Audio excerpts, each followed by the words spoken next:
राष्ट्रीय आंदोलन के दौरान झारखंड की प्रमुख महिलाएं, मैंने कौन, मैंने ज्यादा ये महिला नहीं है, मैंने जो विशेष महिला है जो क्वेश्चन पूछता है, जो एग्जाम में जेपीएससी में, जेएसएससी में, झारखंड पुलिस में, एक्साइज कांस्टेबल में जो क्वेश्चन पूछेगा वो सब यहाँ से जुड़ा हुआ कुछ कुछ महत्वपूर्ण फैक्ट है जो सिर्फ किससे जुड़ा हुआ है, महिला लोग से। और जो आपका नेशनल मूवमेंट राष्ट्रीय आंदोलन जो हुआ था उससे जुड़ा हुआ है, मैंने प्राचीन काल वाला नहीं, जैसे रानी सरस्वती पहाड़िया विद्रोह थी वो वाला नहीं, जो आपका आधुनिक जो मॉडर्न इंडिया में जो विद्रोह हुआ और उससे जो जुड़े महिलाएं थी झारखंड की, उसको हम लोग देखेंगे। देखो तो सबसे पहले समझो कि राष्ट्रीय आंदोलन के दौरान झारखंड की प्रमुख महिलाएं, एक नंबर में सरस्वती देवी। जितना सारा महिला का उल्लेख होगा, यदि इनका उल्लेख नहीं होगा तो झारखंड का इतिहास महिला के दृष्टिकोण से बिल्कुल अधूरा है। तो सरस्वती देवी ये कहाँ की थी, हजारीबाग की थी। और ये तीन आंदोलन, असहयोग आंदोलन, सविनय आंदोलन और भारत छोड़ो, तीनों आंदोलन जो था राष्ट्रीय स्तर पे उसको झारखंड का महिला की ओर से प्रतिनिधित्व की थी। अब यहाँ असहयोग आंदोलन कब शुरू हुआ, 1920 से लेकर 22 तक चला था। अगला सविनय आंदोलन कब हुआ, 1930 में। इसका लीडर कौन था, महात्मा गांधी। असहयोग आंदोलन का भी किस कौन था, महात्मा गांधी।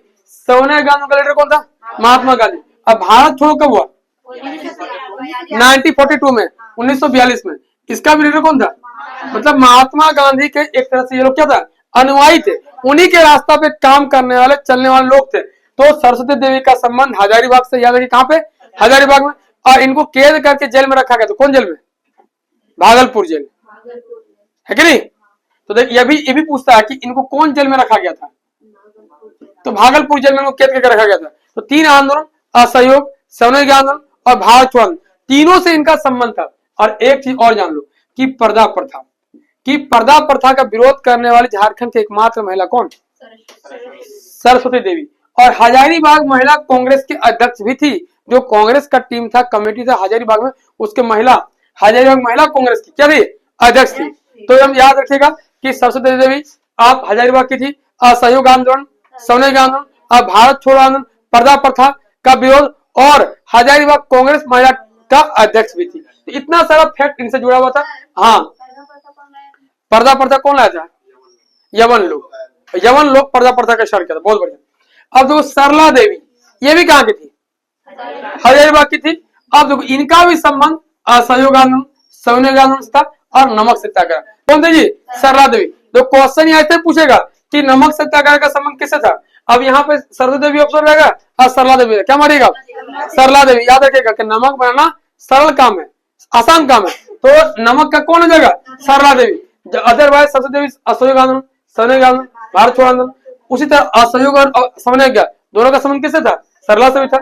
अब देखो साधना देवी, ये भी कहाँ की थी, हजारीबाग की थी। और नमक कानून और सविनय आंदोलन दोनों से भी इनका भी रिलेशनशिप था, जुड़ा हुआ था। अब देखो मीरा देवी, ये भी कहाँ की थी, हजारीबाग की, और ये किससे जुड़ी हुई थी, सविनय आंदोलन से जुड़ी हुई थी। तो ये आपका जो है हजारीबाग से महिला लोग थी। अब देखो संथाल परगना कुछ महिला लोग हैं।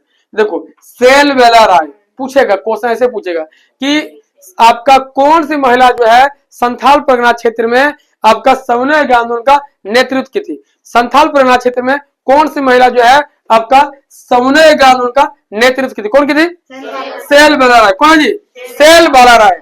अब देखो अगला, ये हमेशा पूछता महादेवी केजरीवाल, व्यक्तिगत सत्याग्रह। व्यक्तिगत सत्याग्रह कब हुआ, 17 अक्टूबर 1940 में, 1940 में महात्मा गांधी के द्वारा स्टार्ट किया गया था व्यक्तिगत सत्याग्रह। तो महादेवी केजरीवाल संथाल परगना क्षेत्र में आपका जो है इसका चेयरमैन थी, इसकी जो है इसके नेतृत्व में जो है पूरा आंदोलन होता है। किसके नेतृत्व में, महादेवी केजरीवाल। तो महादेवी केजरीवाल का संबंध किससे है, व्यक्तिगत सत्याग्रह से है। सेल वेला राय का संबंध किससे है, सविनय आंदोलन से। दोनों संथाल परगना की थी। अगला प्रेमा देवी और जामवंती देवी, बाबू आदम बहुत भी आए हैं कि संथाल परगना क्षेत्र में खास करके दुमका वाला एरिया में कौन सी महिला थी जो प्रेमा देवी और जामवंती देवी जो थी किससे जुड़ी हुई थी, भारत छोड़ो आंदोलन से।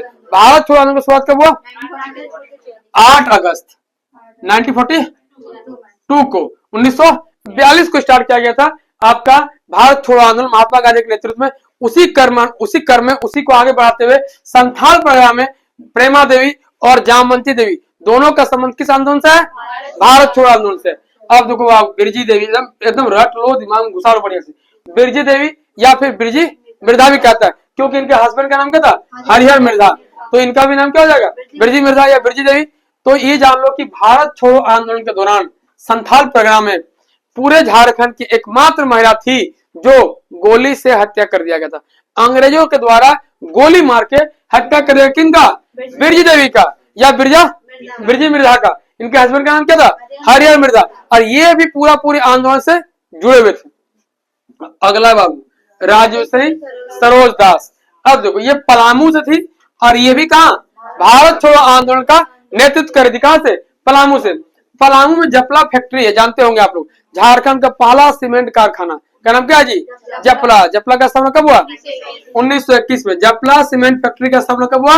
1921 में। कहा है? पलामू में। पलामू जिला कब बना? 1892 में, 1892 में। और 21 क्या है? पलामू में ब्लॉक। सबसे अधिक ब्लॉक वाला जिला कौन है? पलामू है। कितना ब्लॉक है? 21। फिर कहा है? गढ़वा में कितना है? 20। फिर कहा है? रांची। रांची में कितना है? 18। फिर 18 कहाँ है? पश्चिमी सिंहभूम में। और 16 कहाँ है? हजारीबाग में। तो आपका जपला जो फैक्ट्री है कहाँ पे है? पलामू में है। यहीं पे जो है आपका भारत छोड़ो आंदोलन का, यहाँ के जो मजदूर लोग जो काम कर रहे थे उसका नेतृत्व किया था कौन? राजश्री सरोज दास। तो इस तरह ज्यादा नहीं है, 8 महिला है लेकिन महत्वपूर्ण महिला है। यहाँ से जब क्वेश्चन देगा कि प्रेमा देवी और जामवंती देवी का संबंध किससे है? भारत छोड़ो आंदोलन से। पर्दा प्रथा का विरोध कौन किया? तो सरस्वती देवी। आपका जो है सबने अज्ञान का नेतृत्व करता कौन था? तो सरला देवी थी। बोला किसको गोली मार के हत्या कर दिया गया था? बिरजी देवी को हत्या कर दिया गया था। महादेवी केजरीवाल का संबंध किससे है? व्यक्तिगत सत्याग्रह से। व्यक्तिगत सत्याग्रह से। और राजश्री सरोज दास का संबंध किससे है? तो भारत छोड़ो आंदोलन में जपला से किया था नेतृत्व, है कि नहीं? तो इस तरह कर क्या वो क्वेश्चन पूछ देगा और वहां पे दिमाग में कुछ चलना नहीं चाहिए। वहां सिर्फ आपका एक ही फैक्ट चलना चाहिए कि आंसर इसका 100% यही है। तभी आपका मैंने पढ़ने का और तैयारी करने का। तैयारी करने का मतलब क्या होता है? सबको तैयारी कर रहा है, वहां जाकर तुम ABCD देख रहा है और मार रहा है कंफ्यूजन में। तो तैयारी का मतलब है, तैयारी का मतलब ये होता है कि इस दौरान जिस दौरान आप लोग पढ़ रहे हैं उस दौरान जितना सारा आपका प्रॉब्लम है उस सबको सॉर्ट आउट कर दो। वो होता है तैयारी। अब एग्जाम के हॉल में जाकर बैठ के आप पढ़िएगा मारिएगा तो सब वही करेगा, फिर उसका रिजल्ट थोड़ी होने वाला है। रिजल्ट उसी का होगा जो 100% जान रहा है कि इसका आंसर यही होने वाला है। तो इस तरह करके जितना सारा टॉपिक है, मेन टॉपिक है, इस तरह चलते रहेंगे सीरीज करके, ठीक ना।